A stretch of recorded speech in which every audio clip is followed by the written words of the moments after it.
Part 1. You will hear part of a radio programme in which an expert on theatre history is talking about the life of a famous actress called Helen Perry. For questions 1 to 8, complete the sentences. We have in the studio today Vernon Hall, an expert on theatre history, to tell us all about Helen Perry, one of the greatest actresses of all time. Helen Perry was born in 1847, right in the middle of the 19th century, when the theatre was the main form of public entertainment. Her acting career didn't actually get off to a very promising start, which was not surprising given that acting was considered an unsuitable career for a young woman. So she waited until she was 22 before going on stage to avoid her parents' disapproval. Once on the stage, she found that she had other problems. Although her first part was very small, she had great trouble learning the lines, and according to her, this was something she found difficult throughout her acting career. However, this did not prevent her from becoming an incredibly successful actress. People who saw her act said that the thing that made her so special was her voice. Apparently, it had an almost hypnotic quality. However, it nearly brought her career to an abrupt end when she was in her 50s. Her voice just got lower and huskier, and she quite often lost it when she had a cold. Finally, she had a very risky throat operation, which paid off because she went on acting for another 25 years after that. Helen Perry is now remembered as a great classical actress, but she was actually very skillful. She was, for example, a great comedy actress, which was what really gave her broad popular appeal. And she was immensely popular. At the height of her fame, people could buy all sorts of mementos like postcards and paperweights with her picture on. She was one of the first stars to have a perfume named in her honour, and that brand, simply called Helen, remained on sale until quite recently. It's always been known that several famous plays were written for her, but what isn't so well known is that she had literary talent herself, because we have the letters she exchanged with one writer, and they show she had great style and wit. Some people feel that she should have retired earlier when she was at her peak, but personally, I disagree. We have no film of her acting, of course, but from the reviews of her performances towards the end of her career, we can see that although she had difficulty walking, she is still described as magnetic. She picked up quite a few honorary degrees from various universities, something which had never happened to an actress before. She was pleased to get academic recognition, of course, but what really pleased her was the way that the audiences loved her, and that was all the recognition she really needed. She'll certainly never be forgotten. That is the end of Part 1. Part 2. You will hear a talk given by Norma Tainton, a journalist who writes reviews of restaurants. For questions 9 to 16, complete the sentences.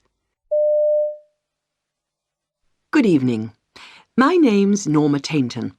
I'm a journalist, and I write a regular newspaper column which features reviews of the restaurants where I've been eating recently. I also contribute to things like guidebooks, which provide reviews of restaurants for tourists. Although I did once try to write a cookery book, I've never really been involved in the restaurant trade as such. I'm primarily just a writer with an interest in food. So, what does the job involve? Well, it means eating out 6 days a week. And people wonder how I cope. And of course, it is important to try and eat a different type of meal each day. If it's fish today, then it'll be a curry or pasta tomorrow, for example. And while I'm particularly fond of Chinese food, it'd be a mistake to have a Chinese meal too often. I'm particularly interested in dishes where the chef has done something original. There's no point just having a steak and salad, because there'd be nothing to write about. Also important for me is eating with someone.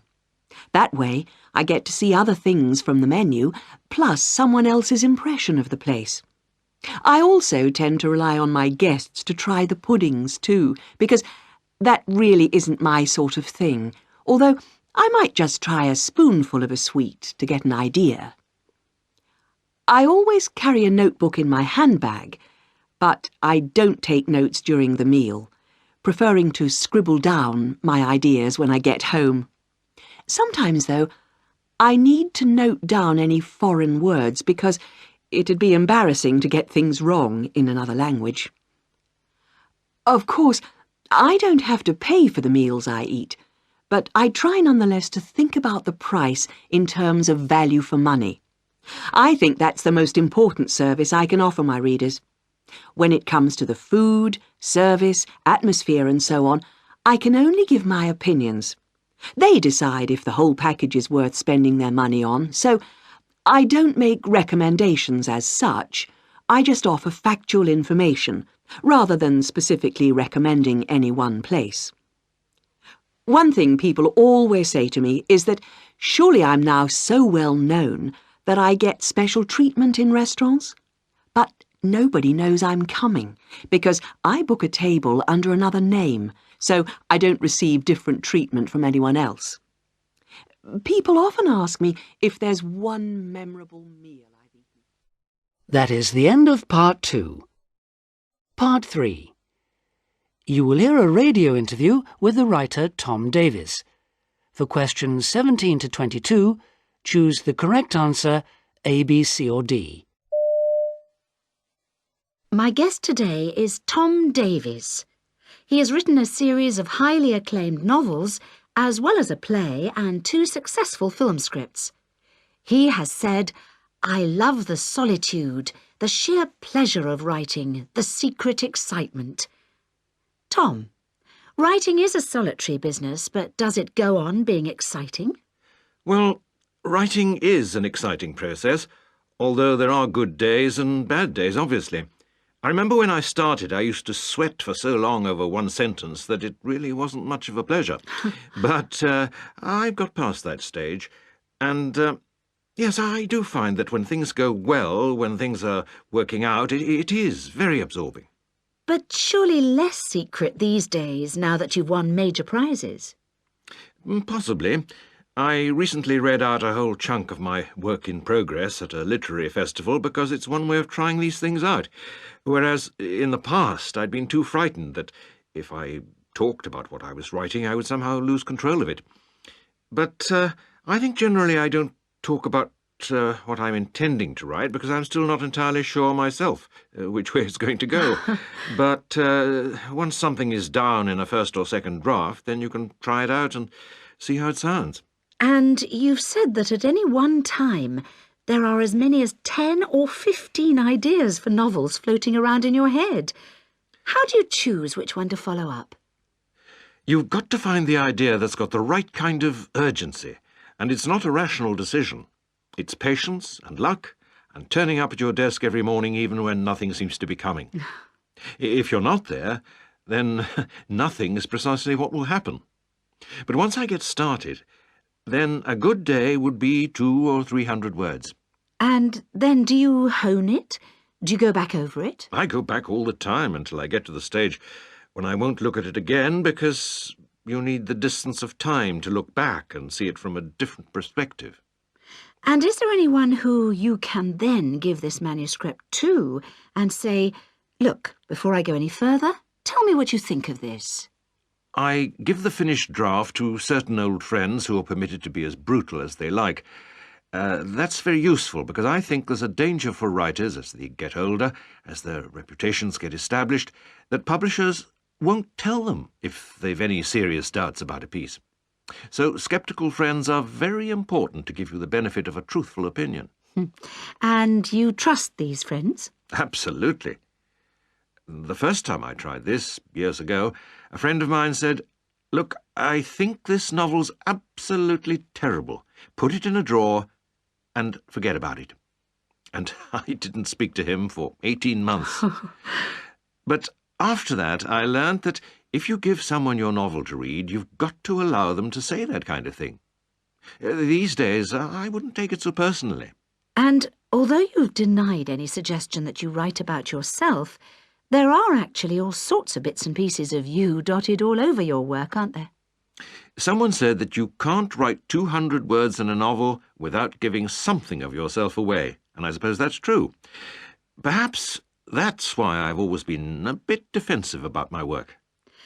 Now, despite those 2 successful film scripts, you haven't, strangely, had a lot of luck translating your stories onto the big screen, have you? Why is that? Oh, well, my first experience was of a low-budget English film, and because we had so little money to work with, it was wonderfully uncomplicated. And I thought, oh, what a brilliant life. I could write novels, and then in between each one, I could do a film. Because it's so much easier? Well, it was such fun being away on location, surrounded by fabulously competent people, all taking fierce pride in their ability to do something so well and very quickly.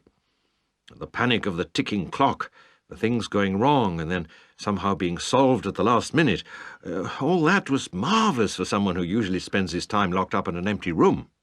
So it's actually harder to write a good screenplay? No, I wouldn't say that. Indeed, I don't think a screenplay is a literary form in itself. It's more a set of instructions, a bit like a recipe.